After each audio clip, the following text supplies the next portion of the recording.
j'allais dire presque que nous proposions de renverser un peu la table. La Cour des comptes a démontré combien le dispositif global ne fonctionnait pas.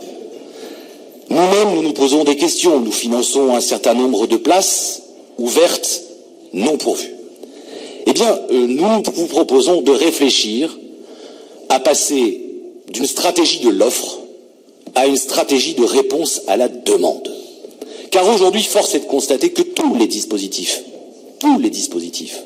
consistent à financer une offre, à monter un dispositif de formation, à monter des dispositifs qui financent l'offre. Alors oui, je vous vois hocher de la tête, en essayant de coller, à force d'observatoires, d'études, à la demande.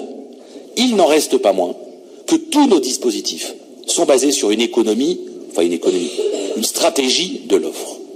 Et je trouve que nous devrions réfléchir, ici, dans cette Assemblée, qui veut être innovante, et nous le sommes parfois, c'est vrai, dans une région qui n'a pas besoin d'attendre des ordres de Paris, c'est sa culture, que nous réfléchissions à passer à une stratégie de réponse à la demande.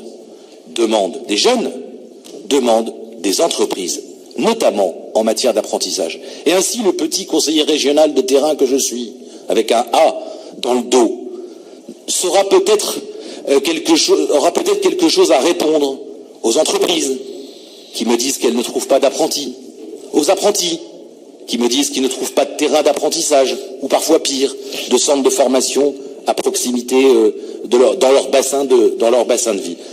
Alors, il ne s'agit pas de remettre en question programme par programme les crédits qui sont alloués, mais il me semble, à l'instar d'ailleurs de ce qui est proposé dans la région nord, les Hauts-de-France maintenant, de repenser la filière, notre action de formation, en partant de l'offre, un peu d'ailleurs, à l'image de ce qui a été fait pour les formations post-bac il y a quelques années, par l'État, c'est vrai, mais qui fonctionne pas si mal, et qui permet non plus de me faire des grands observatoires, mais de mesurer chaque année les aspirations des jeunes.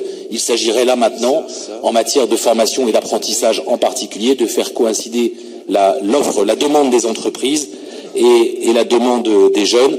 En tout cas, Madame Bréard, vous nous aurez à vos côtés pour essayer de réfléchir à monter cette innovation.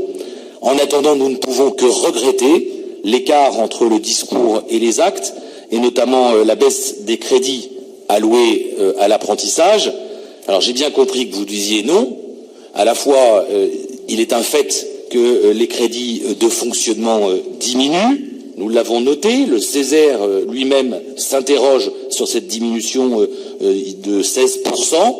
En attendant donc, nous regretterons ce vote et nous ne pourrons pas voter ce programme, mais nous nous tenons à votre disposition pour réfléchir à une nouvelle économie de la formation régionale. Merci.